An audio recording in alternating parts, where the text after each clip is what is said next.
Welcome! In front of me is an HTC Desire 628, and today I'll show you how you can enable the power saving mode. And to get started, all you need to do is pull down your notification panel, expand it, and locate the saver button. So simply click on it. As you can see, it lowers your max brightness and enables the power saving mode, which you can see right here, and that's basically all you need to do. Now there's a couple things that might happen in the background. I don't know if that is the case on the older devices like this one, but on the newer ones, power saving mode does disable Wi-Fi and mobile data when the device is not being used to obviously preserve battery. But because of that, when you're not using your device, you won't be getting any kind of notifications that will rely on internet connections.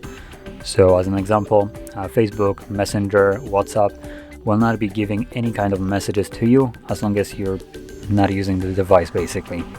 Once you unlock it again, it automatically reconnects and it will sync up everything that it was missing. Though, like I mentioned before, I don't know if this is the case on the older devices like this one.